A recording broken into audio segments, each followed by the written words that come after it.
The NFL is absolutely insane right now. We had the Monday night games. Richard Sherman tweeted this. The NFL has the ultimate parity right now. Anyone can be beat by any team. There's no clear-cut best team on either side. Now, I've been seeing, Mike, so many different power rankings. And I thought that it would be fun if we sort of jumped in on that conversation and made our own tier list ranking, okay? The Alfieri tier. I love it.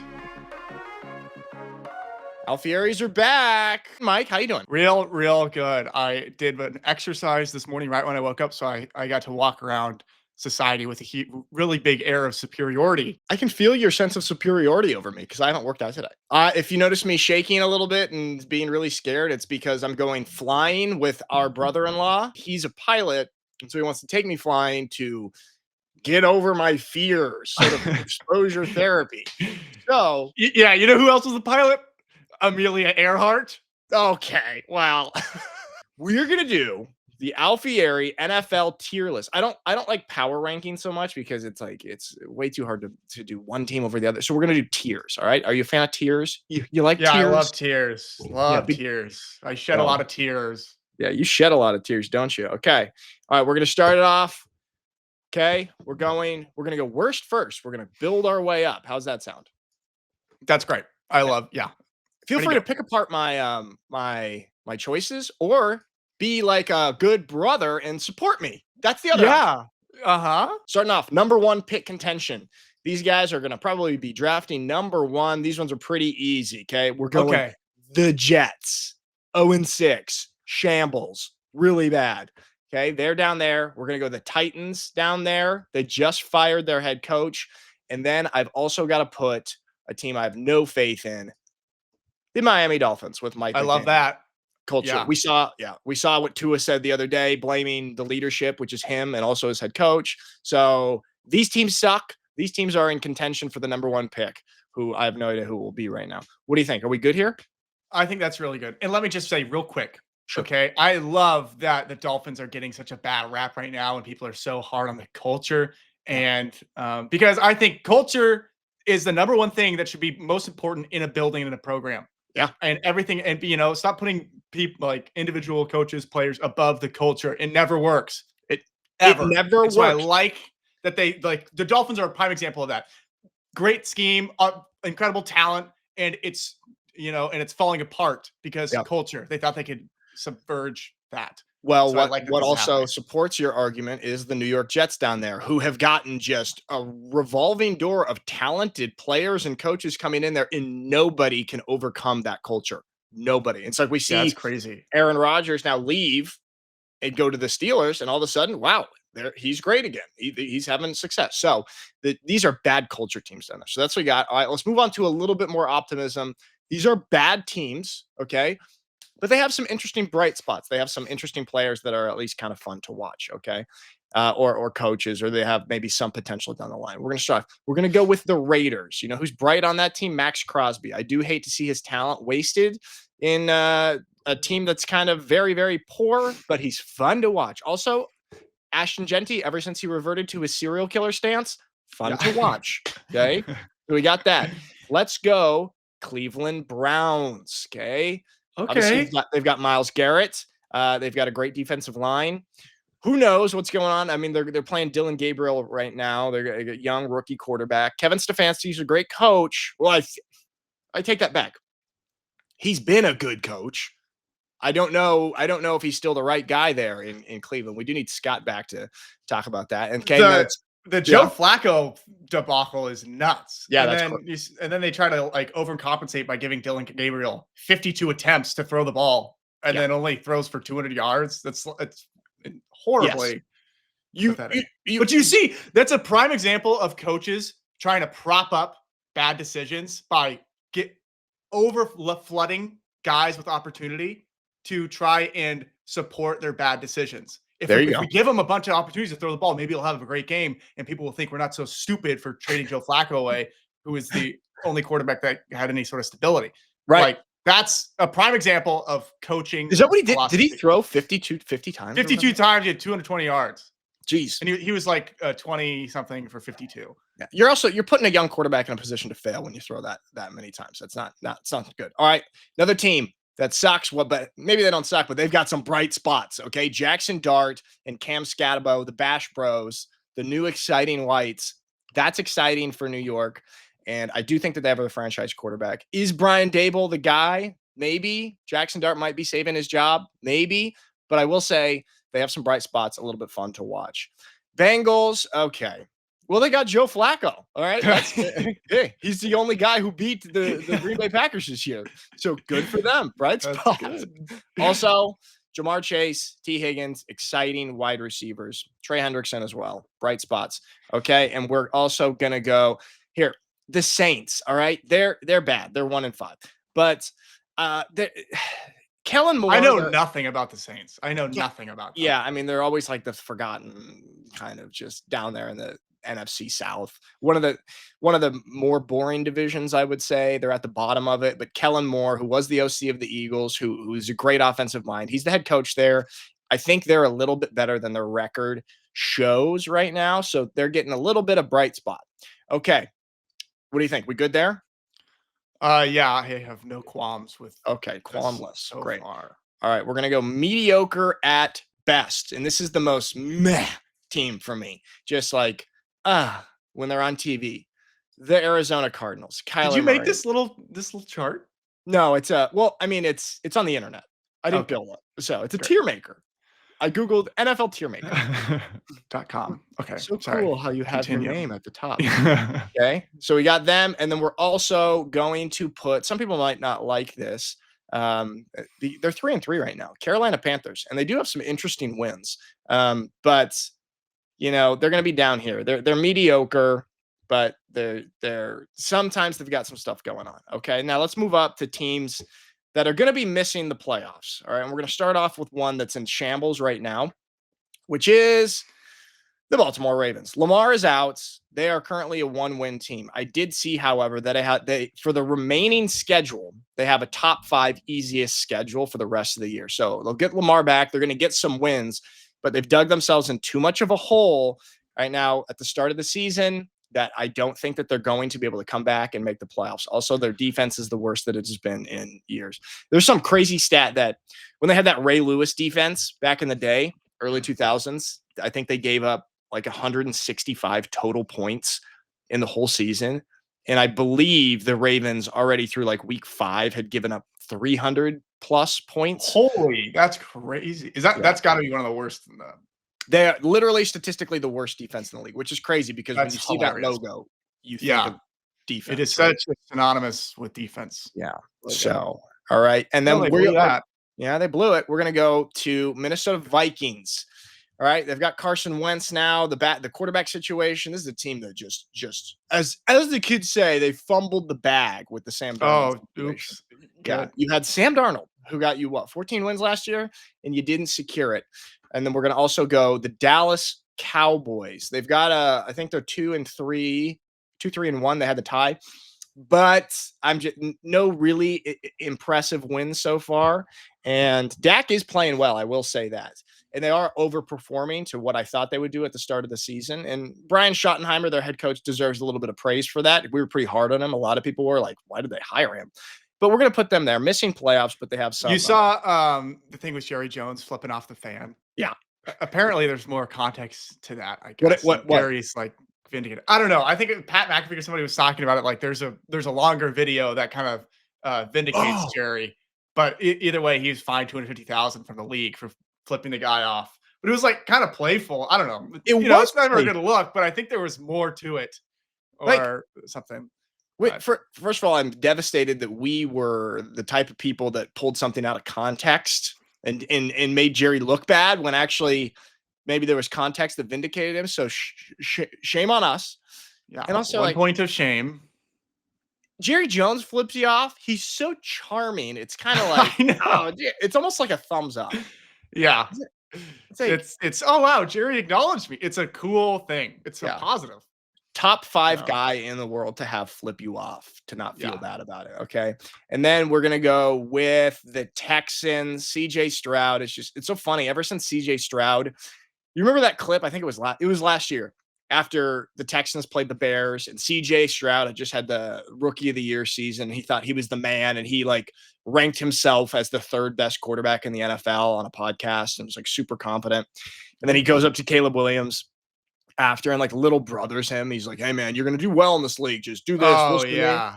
And ever since that moment, he's just not played well. That's good. You know what? You just, when you try to do that or like try to force like a bud, calling somebody a peer a bud or something, a champ, and try to act like you have everything figured out, I think you deserve a little bit of fall after that. There's going to be a fall, and I have them not making the playoffs. Let's go potential wild card teams here. All right. And let's start off with an interesting one. They had a big win on Monday Night Football. The Atlanta Falcons kind of smacked the Bills at home on Monday night, and Bijan Robinson went crazy. You know what I love about the Falcons? They have that ceiling cam that they always get. Those are so always of his awesome runs. Yeah. Yes. Incredible.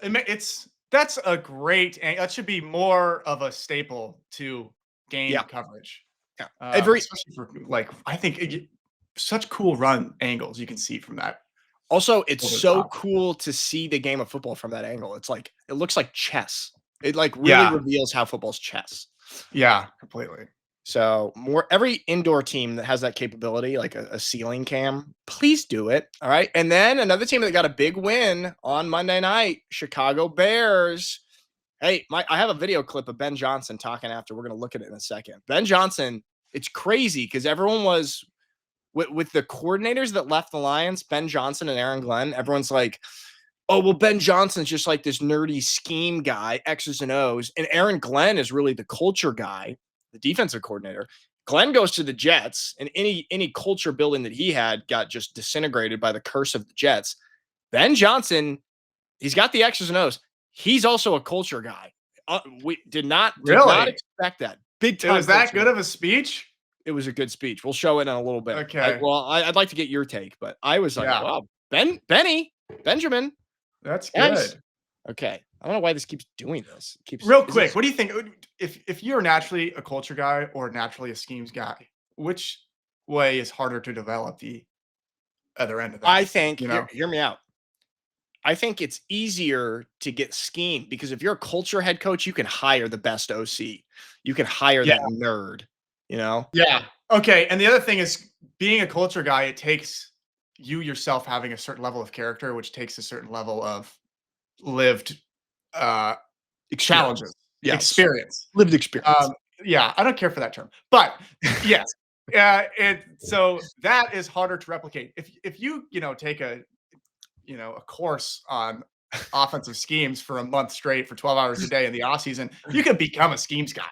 You can. I'm pretty sure there's a master class at the. There's going to be a master class. Pretty sure there's one where you can watch some YouTube videos and take some notes. Become an NFL level OC. Okay, so Bears are in there. We're also, I hate to do this because the 49ers are so banged up. I'm going to put them at a potential wild card. I just think with the injuries that they have right now, they're 4-2, but it's a tough spot. Now, they do have a decently easy remaining schedule, but in that division, you've got the Rams, you've got the Seahawks. So I think if they're going to make the playoffs, it might be via the wild card. So that's why they're there.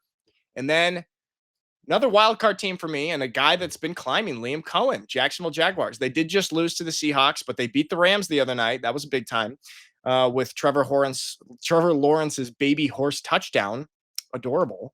When he fell down? When he fell down 40 times. So cute. So adorable. Oh, good job, Trevor. Yeah. Top 5 most adorable touchdown runs this season, I would say. So cute. Yeah, I concur. All right. And then the Washington Commanders right now. They just lost on that big Monday night game. Sloppy. They had the fumble that turned it over. Oh, yeah. Oh, you know who? Nashawn Wright from Oregon State, my former teammate, recovered that fumble. Really? Yeah. Sick. Wow. Yeah. Great. Hell of a ping pong player, by the way, because he's a real lanky, 6'4", real lanky guy. Well, but, that's where never beat me. Sorry, you cut out there. I didn't hear the last part. Well, that lanky body let him to fall on the ball and get the Bears. I think Luke McCaffrey had a touchdown too. Yeah, Luke had a touchdown. Yeah, Luke. That's great. There you go, Luke McCaffrey. Okay, Now we're getting up into some more contenders here. Playoff teams. People are going to be upset about this one that I'm putting them this low. All right. It's the Indianapolis Colts. And look, I'm thrilled for Danny Jones, Indiana Jones. They're 5-1 right now. And a lot of people have them as like second in their power rankings. Not really any impressive wins for me so far. I'm going to pull up their schedule really quickly just to justify this, because this is the one that I think people are like, what are you doing, bro? They're 5-1. Indianapolis Colts, yes, they're 5-1. They're 4-0 at home. They've lost one on the road. They've beat the Dolphins, the Titans, the Raiders, the Cardinals. Now they also have beat the Broncos, which that's probably their most impressive win. And they did play the Rams really well, and one could argue that they probably should have won that game, but they didn't. And I do think they're going to make the playoffs, but the magic's going to run out. What were you going to say? Do you think that their schedule is harder or easier than the Bills? The Colts have 5 wins, the Bills have 4 wins. So it's interesting. Well, Dolphins, Titans, Raiders, Cardinals, kind of in a similar ballpark, I would say. Kind of in a similar ballpark. So that's why I've got the Colts this low. Awesome season. And they're going to make the playoffs. They're probably going to win that division. But I think that they might be the magical run out at some point. All right. Another playoff team. They could possibly win their division right now in the AFC East. Is that the AFC East? Yeah. Drake May, New England Patriots. They beat the Bills, and they also, I believe, have the easiest remaining schedule. So they're 4-2, and they have the easiest remaining schedule. So they're going to be picking up some wins, and I think that they are very possibly going to be making the playoffs, which is awesome. Huge turnaround. Mike Vrabel, big culture guy. Good for them. Another team that I'm kind of excited, the Pittsburgh Steelers. Aaron Rodgers, after escaping the hellhole of New York Jets culture, they're doing pretty well. They're on top of the AFC North. Who'd have thunk? Not us. Actually, we probably thought that. And then we're going to go the Seattle Seahawks. They just beat the Jaguars. Sam Darnold's looking pretty darn good. And I do believe that I don't know if they're going to win that division, but they're going to be competing for it. So they're up there. We're also going to go Broncos are a playoff team out of that AFC West. This is tough. And I know people are wondering, where are the Chiefs? Because the Chiefs are just 3-3. We're throwing records completely out the window here. The records don't matter right now.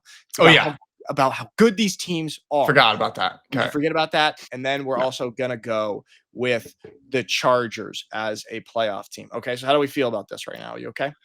Yeah, that's good. I accept that row. Do you think I'm being no rebuttals? Do you think I'm not being too critical of the Colts situation? I think the Colts might be the only one on that tier where I think they should deserve to be a little bit higher. 5-1, fair.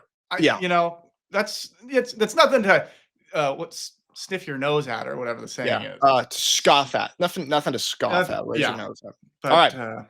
Okay. Let's get into our big boys, Super Bowl contenders. Now they just lost to the Chiefs, but they still have a lot of that magic. Didn't look good against the Chiefs on Sunday night, but it was on the road at Arrowhead, and that was a must-win game for the Chiefs.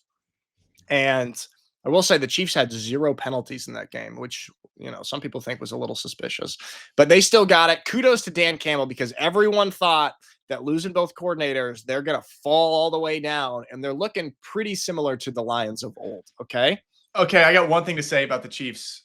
Sure. That 0 penalty thing. We talked about it a little bit last episode, but I saw something on Twitter. I didn't fact check this, but apparently that a group of students at UTEP did a study where they went through all the penalty statistics of every team in the NFL for the last, however many years, and determined from those stats that Chiefs received preferential penalty play calling during the period of time where they were the NFL's most marketable team.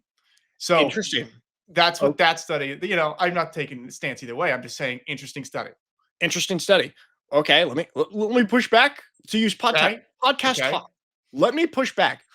Is it possible that they were the most marketable team in the NFL because they are the best team in the NFL? And maybe they're the best team in the NFL because they're the most disciplined team and commit the least amount of penalties.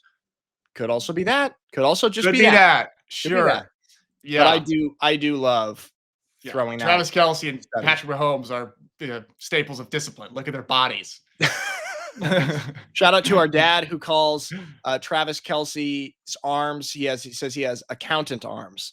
So dad really wanted me to slip that into the podcast. How do you have some definition? You're in the NFL. How do you have no definition in your upper body? Well, he's got a lot of things. He's got a lot of things going on. You can't. Look, it takes, if you lift weights 2 or 3 times a week and take care of your nutrition at a basic level, you should have some sort of ripple.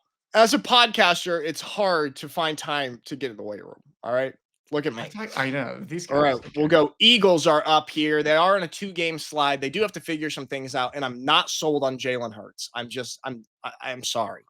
But they have such a great roster. They're proven. They're experienced. I do think they're going to figure it out. And they are still a top team in the NFL. And how could you ever not include Matthew Stafford and Sean McVay? These guys are always going to be in it, and they're looking pretty darn good. Right now, I do feel like that they're going to pull away. Maybe not pull away, but they will win that NFC West. That's just my feeling right now. Packers, shout out Luke Musgraves. The only loss that they have, this is weird, the only loss they have is to the Cleveland Browns and Joe Flacco. That was a weird game. Yeah. So if they didn't have that, maybe I'd have them up at the Super Bowl favorites category. And then I'm going to put the Bills up here as Super Bowl contenders. They got to figure that defense out. Josh Allen did not play well this week against Atlanta. It just felt off, but I do think they're going to bounce back, snap back. And then let's go to our Super Bowl favorites, Mike. All right. Everyone's going to hate this after that, because they're 3-3. I don't like it, frankly. I know you hate it.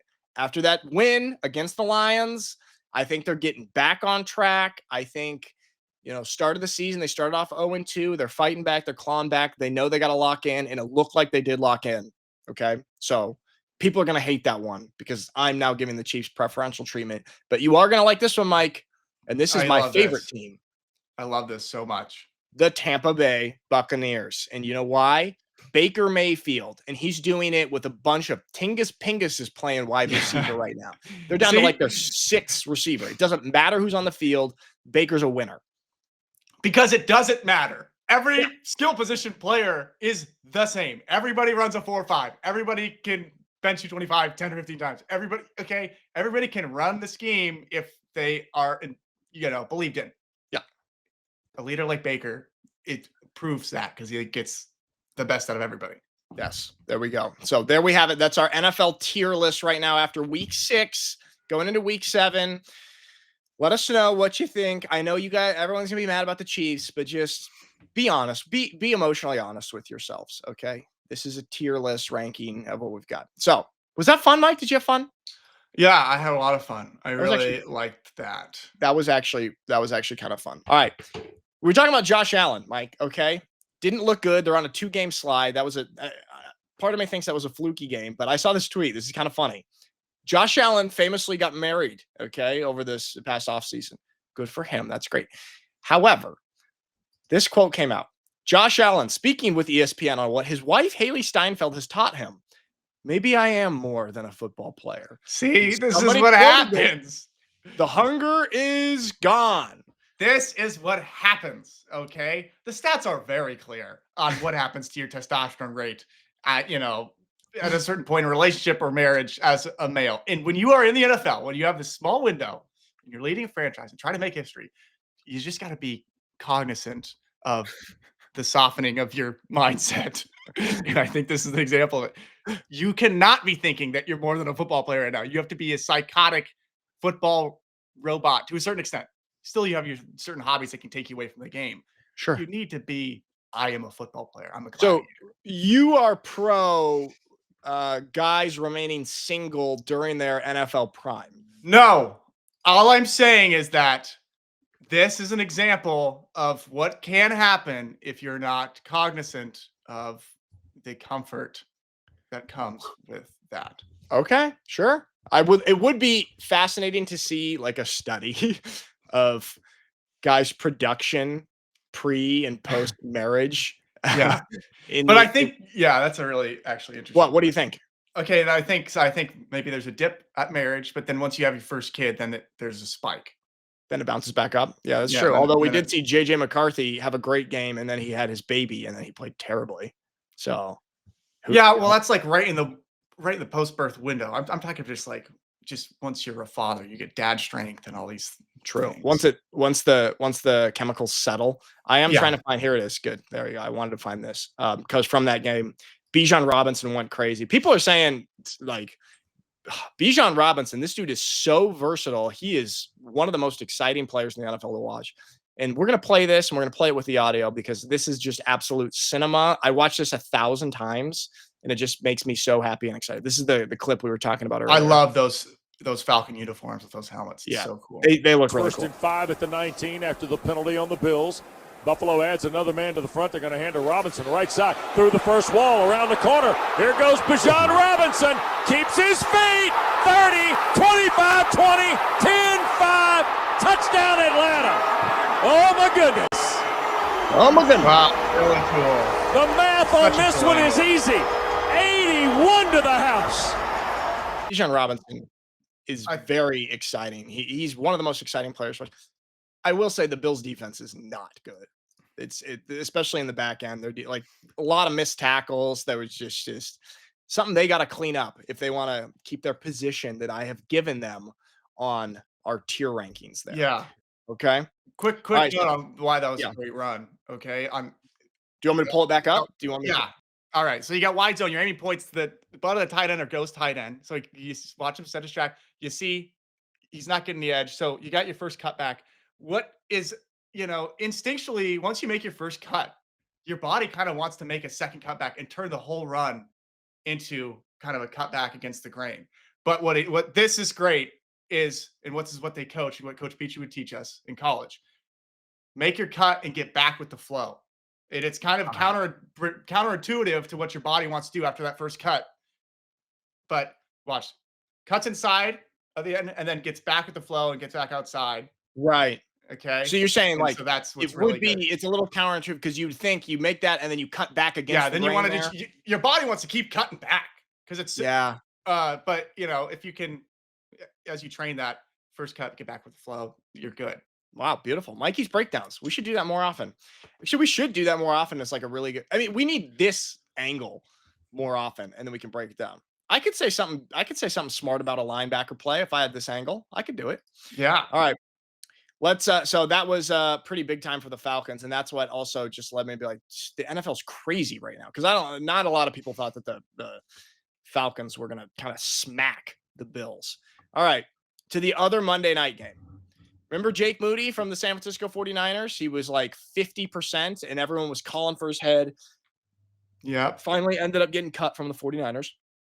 And he gets signed by the Bears practice squad. He got elevated this week and he went, I believe, 4 for 5. Yeah, 4 for 5 and hit the game-winning field goal right here. Jake Moody, redemption arc. Here it is.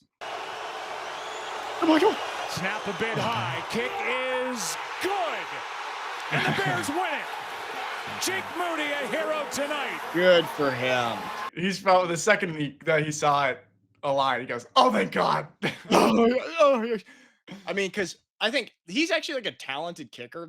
He was drafted. I think he was drafted in the 3rd round. It's like unheard of for a kicker. So like he is really talented. He just with the 49ers is clear.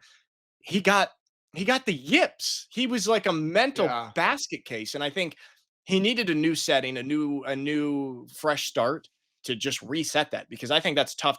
Remember when Alexis Serna back in maybe you were too young, but Alexis Serna had this, like he lost this game for the Beavers against LSU. It would have been one of the biggest upsets ever. And he ended up missing like 3 PATs. And this is back when PATs were like 5-yard gimmies.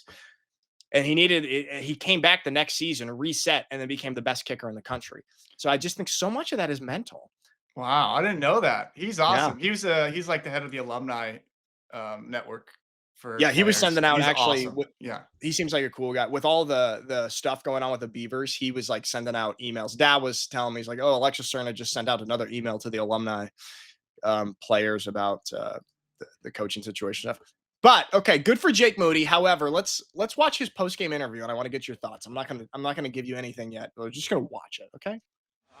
Jake, the most made field goals in a Bears debut. Just what is this night feeling like to you after the year you've had? I mean, it feels amazing.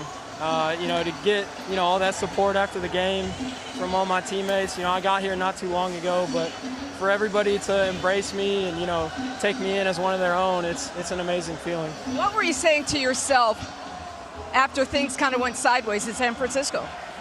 Yeah, I mean, it's always good to have a fresh start, and I always believed in myself, believed in my teammates. And, shout out to Scott and Torrey. They made that operation really easy on me. And same with the O-line up front, protecting great on that last one. That you can't draw it up any better. You missed an earlier one, so what were you saying to yourself as you lined up the game winner? I mean, I like to say you're only as good as your next kick, so you can't dwell on the past. You got to move on and focus on the next kick. This one has to feel pretty good, though. Yeah, thank you. Congratulations to you. Okay. A little low energy. I know. I like that. I kind of like that energy from a kicker. Kind of emotionally disconnected. I think that's kind of can serve as an advantage. Yeah, that's true. Actually, you don't get too caught up in the emotions. I will say, I have a big critique of this interview. Why are you doing it with your helmet on? I know. It's like a youth football player. You take your helmet off. He thought someone was going to come over and lay him out. But good for Jake Moody.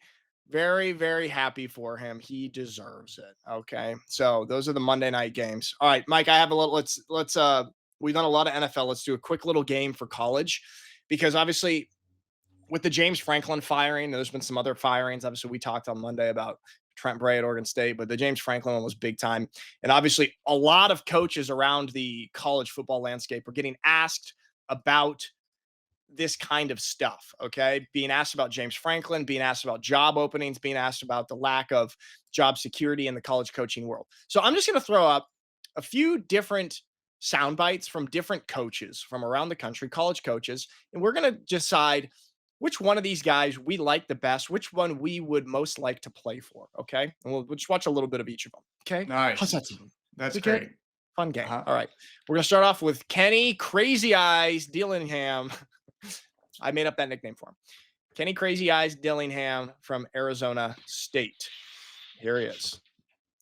To me in college football, the word out-coached, every time we lose, we get out-coached. Because we don't have a GM, right? So me personally, every loss that we have, I'm responsible for every single person in this organization.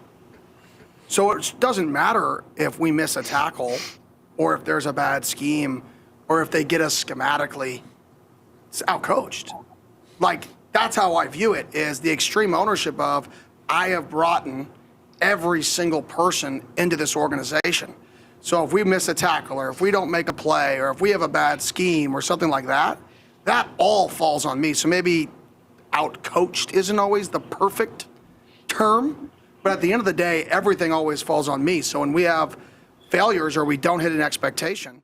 Okay. So there you get a little bit of that. We like that. Good. I love that. I love it a lot. And I love a coach with a raspy voice. I was going to say, he has a coach who's perpetually has a lost voice through the duration of the season. Love it. Yeah. I mean, it's clear. He's just like screaming all the time. And I do love, my guy clearly read Jocko Willink's book, Extreme Ownership, because he threw that term in there, some extreme ownership. I like that. I appreciate that. Okay. Matt Rule at Nebraska. And this one's more, watch just a little bit, but this one's more being asked about the Penn State situation because he's the front runner for the Penn State job. And he's asked about that opening. Obviously, your alma mater fired its coach Sunday, and so your name logically becomes a candidate for that role. What would you like to say about not only Coach Franklin, but the opening there and your relationship to the AD there? Yeah, well, I love Penn State. Met my wife there. It's my alma mater. Fan since I was born. I was born, I think, probably had a Penn State shirt when I was born. I love Pat Kraft. And really sad to see Coach Franklin go. When you think about what he did for my alma mater, the program was in peril, right? I mean, the players, if people remember, like the historic sanctions, you could transfer out, you could do whatever you want. Bill O'Brien comes in, stabilizes it for 2 years.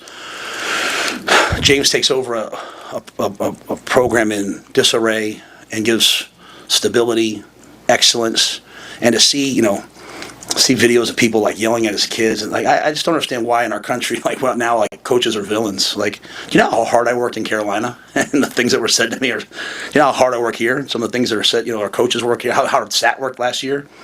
So I'm just really sad about that part of it. And people say, well, you make a lot of money. Making a lot of money doesn't make your kids feel good when they're hearing that. Make a lot of money. It's nice to make a lot of money, don't get me wrong, but still people. So I really respect James Franklin. Okay, so there you get a little bit of his energy right there. I like him.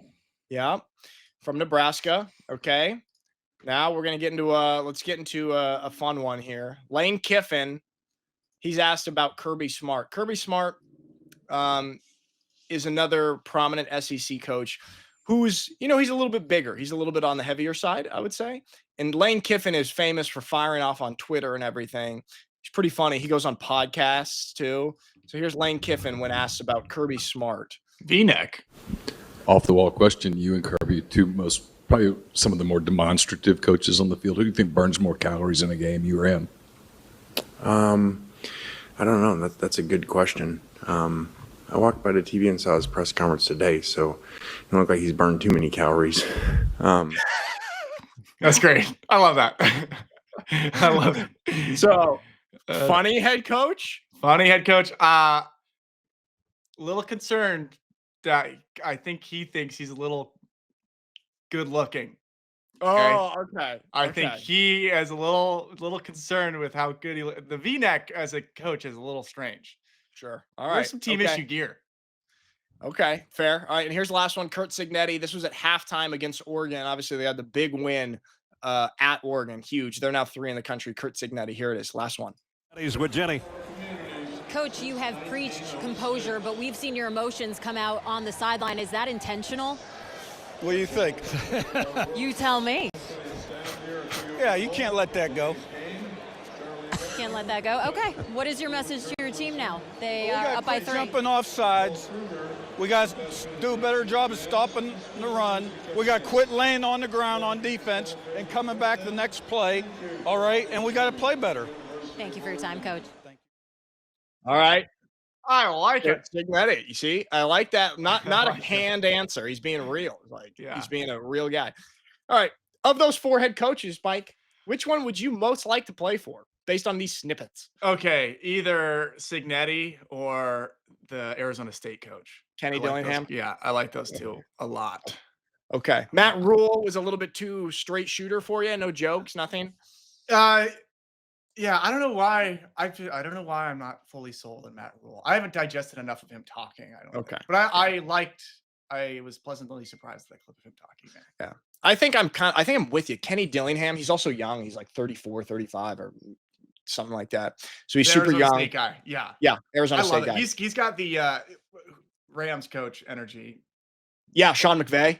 Yes. Yeah. He's got that energy. Same human archetype. Yeah. He's got that. And the perpetual raspy voice is very endearing. That guy is sold out for his program. Exactly. So, that's what it communicates. It's, this guy is sold. He does not care at all how he's perceived or anything outside the building. He is throwing his heart and soul at this in the player. Yeah. There was that video of him like almost getting in a fight with, I think it was fans or somebody last year when they lost to maybe Utah or BYU, one of these games, which maybe don't get in a fight, but yeah, I mean, maybe not that, but what is it? It communicates passion for his program. Yeah, that's good. So yeah, there we have it. All right. So we will see. This is like the big talk in college football is who's going to take that Penn State job. Part of me thinks that Matt Rule, I didn't even realize that Matt Rule went there. Yeah, that's a huge and grew up there. And I feel like because when you get to like this level of college football, there's got to be some connection. I think that everyone has probably like their dream job of college football, and that I feel like your alma mater would probably be the dream job. So I could see Matt Rule going to Penn State. So there we have it. Football in full swing. Let us know what you guys think about our NFL tier list, okay? A little bit controversial, but I think we did a good job. All right. Mike, wish me luck. I'm going to go flying now. Good luck. There's nothing dangerous about flying. It's the crashing that's dangerous. Okay. Thank you. All right, everybody. Thanks for watching. See you next time.